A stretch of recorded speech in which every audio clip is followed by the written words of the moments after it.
콜록콜록 콜록콜록.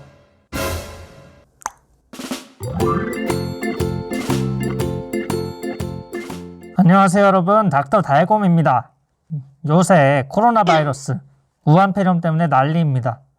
우한폐렴이라는 단어만 들어도 이제는 공포감이 들 정도입니다. 중증도는 낮다는데 왜 이렇게 무서운 걸까요? 여러 가지 이유가 있지만 폐렴이 뭔지 정확하게 모르기 때문입니다. 여러분, 대체 이 폐렴이 뭘까요? 코로나 바이러스, 우한폐렴 확진자들은 어떤 치료를 받을까요? 폐렴이란 건 어린 아이들부터 20, 30대, 노인분들까지 연령을 가리지 않고 다 생깁니다. 일단 단어 그대로 폐 안에 염증이 생기는 건데요. 왜 멀쩡하다가 염증이 생길까요? 우리 입 안에 있는 침이나 음식물 같은 게 아주 미세하게 폐 안으로 들어갈 수가 있는데, 최근에 스트레스를 심하게 받았다든지 몸이 좀 원래 취약한 사람들은 면역력이 떨어지면서 이것들이 염증을 일으켜 폐렴이 생길 수 있습니다. 보통 젊은 분들은 바이러스나 세균이 옮아서 생기는데요. 인플루엔자나 독감, 코로나 바이러스, 결핵, 마이코플라즈마 같은 균들을 옮게 되면 그냥 감기로 끝날 수도 있지만 심하면 폐까지 퍼져서 폐렴이 생길 수 있는 거죠. 최근에 유행하는 코로나 바이러스, 우한폐렴도 마찬가지입니다.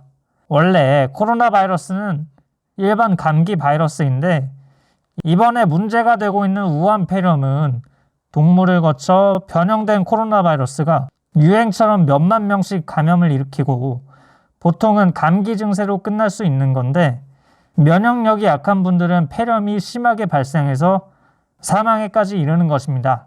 다행히 메르스나 사스 같은 바이러스보다는 사망률이 낮은 편이라죠. 심한 폐렴까지는 잘 안 만든다 이 얘기입니다. 그럼 폐렴 환자들은 어떤 치료를 받을까요? 일단은 폐렴은 크게 세균을 일으키는 폐렴과 바이러스가 일으키는 폐렴으로 나뉘어져요.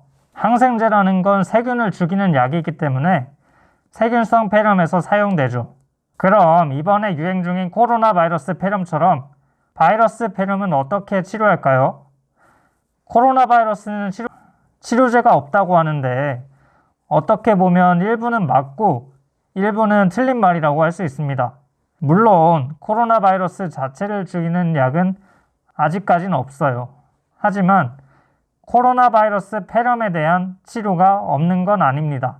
코로나 바이러스 폐렴 때는 염증을 억제해주는 항염증제, 폐에 가득 찬 염증, 즉 가래 배출 돕기 위한 기침약, 호흡기 치료, 그리고 항생제 등으로 치료합니다. 아니, 항생제는 바이러스 폐렴이 아니라 세균성 폐렴에서 쓴다면서 왜 쓰냐고요? 바이러스에 걸리면 우리 몸의 면역력이 떨어지게 되면서 2차적으로 세균성 감염도 잘 발생하기 때문이죠. 바로 이런 이유 때문에 폐렴에서 항생제는 흔하게 쓰이는 치료법입니다. 그렇다면 폐렴은 어떻게 진단할까요? 숨을 쉴 때 폐에 공기가 잘 왔다 갔다 해줘야 되는데 여기에 가래가 가득 차 있으면 숨도 차고 답답하고 기침도 나오고 하겠죠. 열도 나고요. 이런 증상들로 응급실에 와서 엑스레이를 찍었는데 이렇게 폐가 허옇게 염증으로 찼다 하면 폐렴으로 진단하고 치료를 하는 겁니다. 젊고 증상이 심하지 않은 환자는 먹는 항생제를 처방받아서 퇴원할 수 있고 1, 2주 정도 항생제를 쓰면 서서히 좋아집니다. 만약에 증상이 심하고 숨이 너무 차다면 입원을 해야겠죠. 입원을 하면 주사로 항생제를 투여합니다. 좀 더 빨리 나을 수 있죠. 그래서 엑스레이를 4일에 한 번 정도 보면서 폐렴이 좋아지는지, 숨이 차고 가래가 많고 하던 게 좋아지는지를 맨날 회진 돌면서 파악을 하는 거죠. 증상이랑 엑스레이, 피검사, 염증 수치 이 3개가 어느 정도 좋아져서 집에서도 생활이 가능하다면 퇴원을 해서 집에서 항생제를 먹으면서 지켜보는 겁니다. 만약 폐렴이 점점 더 심해져서 폐 전체가 염증으로 뒤덮일 수도 있을까요? 물론 그런 경우도 있습니다. 폐는 몸에 산소를 공급하는 역할을 하는데 이런 폐에 염증이 꽉 차면 산소 공급이 잘 안 될 수 있어요. 이런 경우에는 코로 산소를 불어넣은 치료를 할 수 있습니다. 염증이 매우 심하면 코로 산소를 주는 정도로는 회복이 안 될 수도 있죠.